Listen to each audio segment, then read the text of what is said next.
2017년 경제 성장률이 3분기에서 그러니까 우리나라가 다른 나라보다 좀 빠른 속도로 경기 침체를 여름 이후에 벗어나고 있다 이런 뜻이 되는 거죠. 3분기 성장률이 우리가 1.4%예요. OECD 평균은 0.6% 두 배가 넘습니다. 라트비아가 1.5%로 1등인데 라트비아는 OECD에 지난해 가입했습니다. 그래요. 그러니까 실제로 OECD 기존 국가로 치면 우리가 1등입니다. 경제 성장 회복 속도가. 반가운 소식이긴 한데 문제는 부패 지수죠. 부패 지수. 한국 사회 부패 지수. 이거는 OECD 평균에 상당히 못 미칩니다. 그래요.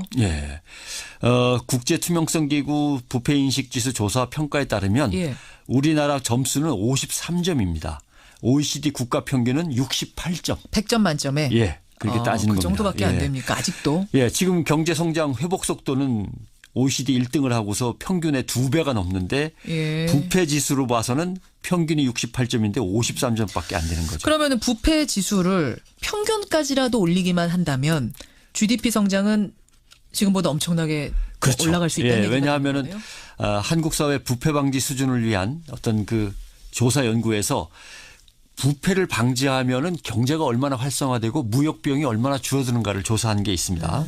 보면은 어떻게 두 개가 연결된가를 이제 제가 설명을 드리겠는데 부패가 사회에 넘치면 기업 활동이나 개인의 경제 활동에서 들어가지 않아도 될 비용이 추가로 들어갈 수밖에 없습니다. 당연히 그렇죠. 로비하는 데 들어간다든가 뇌물로 준다든가 뭐 또 문제가 발생하면 그거 해결 비용이 들어가야 되고 그러니까 국가의 자원을 골고루 나눠서 꼭 필요한 곳에 필요한 만큼의 돈이 들어가야 효과가 커지는데 부패가 만연하면은 필요 없는 돈이 필요 없는 곳에 들어가니까 국가 자원 배분이 왜곡되고 그걸 어쩔 수 없이 가격에 반영시켜서 사람들한테서 뜯어낸단 말이죠. 그러면 이제 국가 경쟁력이 떨어지는 거죠. 노동자 임금에 반영시키면 노동자들이 어려워지고 복지가 나빠지고.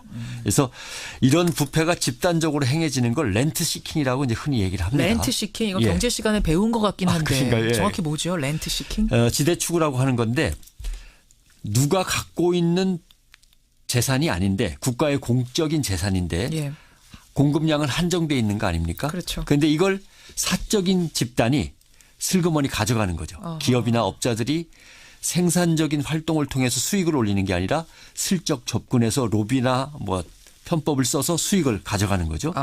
그러면 저거 어차피 누군가에게 돌아가는 거고 먼저 차지하는 게 임자라는 생각들이 사회에 이제 만연하게 되죠. 그러면 서로 이득 추구하려고 뭐 로비며 여러 가지들을 하겠군요. 아주 약탈적인 비생산적인 활동을 하는 거죠. 여기에 또 돈을 쏟아붓습니다.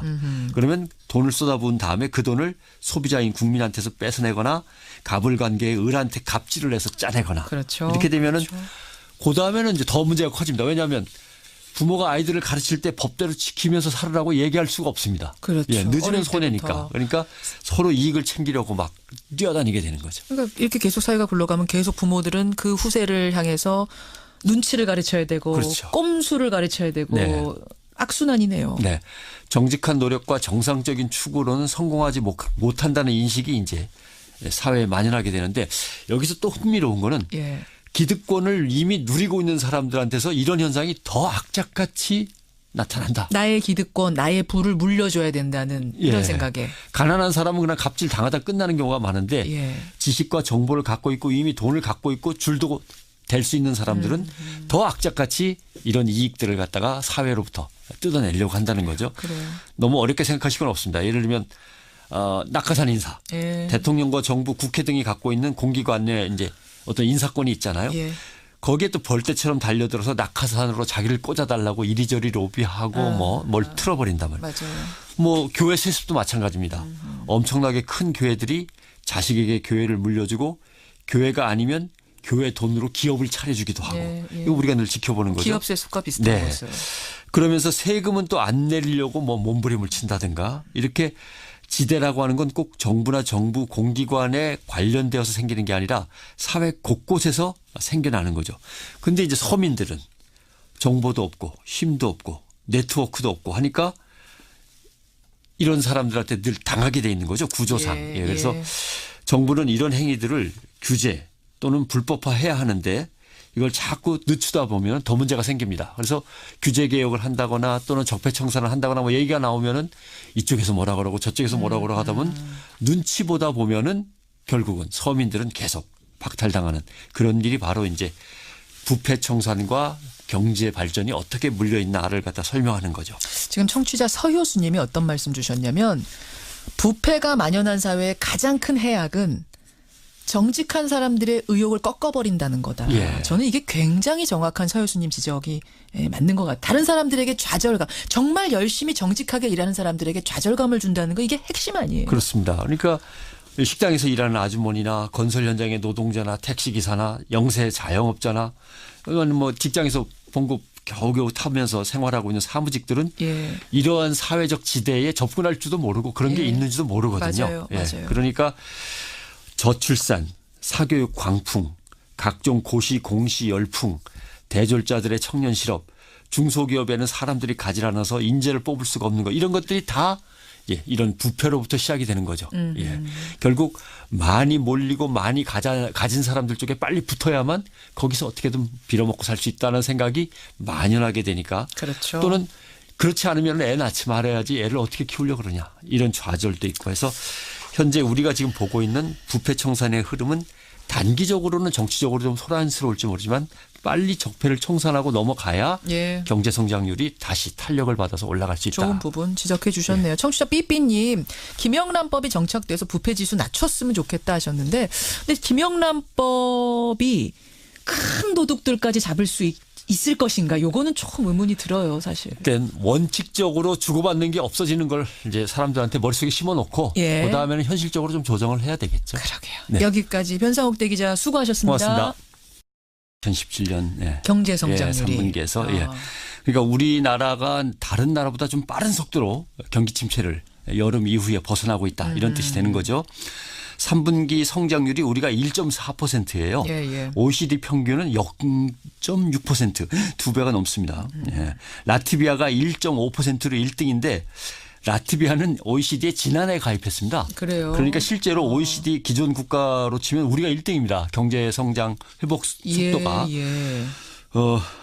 반가운 소식이긴 한데 문제는 부패 지수죠. 부패 지수. 한국 사회 부패 예. 지수. 이거는 OECD 평균에 상당히 못 미칩니다. 그래요. 예. 국제 투명성 기구 부패 인식 지수 조사 평가에 따르면 예. 우리나라 점수는 53점입니다. OECD 국가 평균은 68점. 100점 만점에. 예. 그렇게 따지는 그 겁니다. 정도밖에 안 됩니까? 아직도. 예. 지금 경제 성장 회복 속도는 OECD 1등을 하고서 평균의 2배가 넘는데 예. 부패 지수로 봐서는 평균이 68점인데 53점밖에 안 되는 거죠. 그러면 부패 지수를 평균까지라도 올리기만 한다면 GDP 성장은 지금보다 엄청나게 그렇죠. 올라갈 수 있다는 얘기가 왜냐하면은 되는 한국 사회 부패 방지 수준을 위한 어떤 그 조사 연구에서 부패를 방지하면은 경제가 얼마나 활성화되고 무역 비용이 얼마나 줄어드는가를 조사한 게 있습니다. 예, 보면은 어떻게 두 개가 연결된가를 이제 제가 설명을 드리겠는데 예. 부패가 사회에 넘치면 기업 활동이나 개인의 경제 활동에서 들어가지 않아도 될 비용이 추가로 들어갈 수밖에 없습니다. 당연히 그렇죠. 로비하는 데 예, 들어간다든가 뇌물로 준다든가 뭐 또 문제가 발생하면 그거 해결 비용이 들어가야 되고 그러니까 국가의 자원을 골고루 나눠서 꼭 필요한 곳에 필요한 만큼의 돈이 들어가야 효과가 커지는데 예. 부패가 만연하면은 필요 없는 돈이 필요 없는 곳에 들어가니까 국가 자원 배분이 왜곡되고 예. 그걸 어쩔 수 없이 가격에 반영시켜서 사람들한테서 뜯어낸단 말이죠. 그러면 이제 국가 경쟁력이 떨어지는 거죠. 예. 노동자 임금에 반영시키면 노동자들이 어려워지고 복지가 나빠지고. 그래서 이런 부패가 집단적으로 행해지는 걸 렌트 시킹이라고 이제 흔히 얘기를 합니다. 렌트 시킹 이거 예. 경제 시간에 배운 것 같긴 한데 그러니까요. 예. 정확히 뭐죠? 렌트 시킹? 지대추구라고 하는 건데 누가 갖고 있는 재산이 아닌데 국가의 공적인 재산인데 예. 공급량은 한정돼 있는 거 아닙니까? 그렇죠. 그런데 이걸 사적인 집단이 슬그머니 가져가는 거죠. 어허. 기업이나 업자들이 생산적인 활동을 통해서 수익을 올리는 게 아니라 슬쩍 접근해서 로비나 뭐 편법을 써서 수익을 가져가는 거죠. 아. 그러면 저거 어차피 누군가에게 돌아가는 거고 먼저 차지하는 게 임자라는 생각들이 사회에 이제 만연하게 되죠. 그러면 서로 이득 추구하려고 맞습니다. 뭐 예. 로비며 여러 가지들을 하겠군요. 예, 아주 약탈적인 비생산적인 활동을 하는 거죠. 예. 여기에 또 돈을 쏟아붓습니다. 그러면 돈을 쏟아부은 다음에 그 돈을 소비자인 국민한테서 뺏어내거나 가불관계에 의하게 돼 있는 거죠. 구조상. 예, 예, 그래서 예. 정부는 이런 행위들을 규제 또는 불법화해야 하는데 이걸 자꾸 늦추다 보면 더 문제가 생깁니다. 그래서 규제 개혁을 한다거나 또는 적폐청산을 한다거나 뭐 얘기가 나오면은 이쪽에서 뭐라 그러고 저쪽에서 뭐라 그러고 하다 보면 눈치 보다 보면은 결국은 서민들은 계속 박탈당하는 그런 일이 바로 이제 부패 청산과 경제 발전이 어떻게 물려 있나를 갖다 설명하는 거죠. 지금 청취자 서효수님이 어떤 말씀 주셨냐면 부패가 만연한 사회의 가장 큰 해악은 정직한 사람들의 의욕을 꺾어버린다는 거다. 예. 저는 이게 굉장히 정확한 서효수님 지적이 맞는 것 같아요. 다른 사람들에게 좌절감, 정말 열심히 정직하게 일하는 사람들에게 좌절감을 준다는 거 이게 핵심 아니에요. 그렇습니다. 그러니까 식당에서 일하는 아주머니나 건설 현장의 노동자나 택시기사나 영세 자영업자나 이건 뭐 직장에서 봉급 겨우겨우 타면서 생활하고 있는 사무직들은 예. 이러한 사회적 지대에 접근할 줄도 모르고 그런 게 예. 있는지도 모르거든요. 맞아요. 맞아요. 그러니까 저출산, 사교육 광풍, 각종 고시 공시 열풍, 대졸자들의 청년 실업, 중소기업에는 사람들이 가지 않아서 인재를 뽑을 수가 없는 거 이런 것들이 다 이런 부패로부터 시작이 되는 거죠. 결국 많이 몰리고 많이 가진 사람들 쪽에 빨리 붙어야만 거기서 어떻게든 빌어먹고 살 수 있다는 생각이 만연하게 되니까 그렇죠. 또는 그렇지 않으면 애 낳지 말아야지 애를 어떻게 키우려고 그러냐 이런 좌절도 있고 해서 현재 우리가 지금 보고 있는 부패 청산의 흐름은 단기적으로는 정치적으로 좀 소란스러운 2017년 경제 성장률이 3분기에서 그러니까 우리나라가 다른 나라보다 좀 빠른 속도로 경기 침체를 여름 이후에 벗어나고 있다 이런 뜻이 되는 거죠. 3분기 성장률이 우리가 1.4%예요. 예. OECD 평균은 0.6% 두 배가 넘습니다. 예. 라트비아가 1.5%로 1등인데 라트비아는 OECD에 지난해 가입했습니다. 그래요. 그러니까 실제로 OECD 기존 국가로 치면 우리가 1등입니다. 경제 성장 회복 속도가. 반가운 소식이긴 한데 문제는 부패 지수죠. 부패 지수. 한국 사회 부패 지수. 이거는 OECD 평균에 상당히 못 미칩니다. 그래요. 예. 국제투명성기구 부패인식지수 조사 평가에 따르면 우리나라 점수는 53점입니다. OECD 국가 평균은 68점. 100점 만점에. 예. 그렇게 따지는 그 겁니다. 정도밖에 안 됩니까? 아직도. 예. 지금 경제 성장 회복 속도는 OECD 1등을 하고서 평균의 2배가 넘는데 부패 지수로 봐서는 평균이 68점인데 53점밖에 안 되는 거죠. 그러면은 부패 지수를 평균까지라도 올리기만 한다면 GDP 성장은 지금보다 엄청나게 올라갈 수 있다는 얘기가 왜냐하면은 한국 사회 부패 방지 수준을 위한 어떤 그 조사 연구에서 부패를 방지하면은 경제가 얼마나 활성화되고 무역 비용이 얼마나 줄어드는가를 조사한 게 있습니다. 보면은 어떻게 두 개가 연결된가를 이제 제가 설명을 드리겠는데 부패가 사회에 넘치면 기업 활동이나 개인의 경제 활동에서 올지 모르지만 빨리 적폐를 청산하고 넘어가야 경제 성장률이 다시 탄력을 받아서 올라갈 수 있다. 좋은 부분 지적해 주셨네요. 청취자 삐삐님 김영란법이 정착돼서 부패 지수 낮췄으면 좋겠다 하셨는데 근데 김영란법이 큰 도둑들까지 잡을 수 있을 것인가? 요거는 조금 의문이 들어요, 사실. 일단 원칙적으로 주고받는 게 없어지는 걸 이제 사람들한테 머릿속에 심어놓고 그 다음에는 현실적으로 좀 조정을 해야 되겠죠. 그러게요. 여기까지 변상욱 대기자 수고하셨습니다. 고맙습니다. 2017년 경제 성장률이 3분기에서 그러니까 우리나라가 다른 나라보다 좀 빠른 속도로 경기 침체를 여름 이후에 벗어나고 있다 이런 뜻이 되는 거죠. 3분기 성장률이 우리가 1.4%예요. OECD 평균은 0.6% 두 배가 넘습니다. 라트비아가 1.5%로 1등인데 라트비아는 OECD에 지난해 가입했습니다. 그래요. 그러니까 실제로 OECD 기존 국가로 치면 우리가 1등입니다. 경제 성장 회복 속도가. 반가운 소식이긴 한데 문제는 부패 지수죠. 부패 지수. 한국 사회 부패 지수. 이거는 OECD 평균에 상당히 못 미칩니다. 그래요. 국제투명성기구 부패인식지수 조사 평가에 따르면 우리나라 점수는 53점입니다. OECD 국가 평균은 68점. 100점 만점에. 그렇게 따지는 그 겁니다. 정도밖에 안 됩니까? 아직도? 예, 지금 경제 성장 회복 속도는 OECD 1등을 하고서 평균의 2배가 넘는데 예. 부패 지수로 봐서는 평균이 68점인데 53점밖에 안 돼요. 그러면 부모가 아이들을 가르칠 때 법대로 지키면서 살으라고 얘기할 수가 없습니다. 그렇죠. 예, 늦으면 어릴 손해니까. 때부터. 그러니까 서로 이익을 챙기려고 막 뛰어다니게 되는 거죠. 그러니까 이렇게 계속 사회가 굴러가면 계속 부모들은 그 후세를 향해서 눈치를 가르쳐야 되고 그렇죠. 꼼수를 가르쳐야 되고 네. 악순환이네요. 네. 정직한 노력과 정상적인 추구로는 성공하지 못한다는 인식이 이제 사회에 만연하게 되는데 여기서 또 흥미로운 거는 예. 기득권을 이미 누리고 있는 사람들한테서 이런 현상이 더 악착같이 나타난다. 나의 기득권, 나의 부를 물려줘야 된다는 이런 예. 생각에. 가난한 사람은 그냥 갑질 당하다 끝나는 경우가 많은데 예. 지식과 정보를 갖고 있고 이미 돈을 갖고 있고 줄도 될 수 있는 사람들은 더 악착같이 이런 이익들을 갖다가 사회로부터 뜯어내려고 한다는 거죠. 그래요.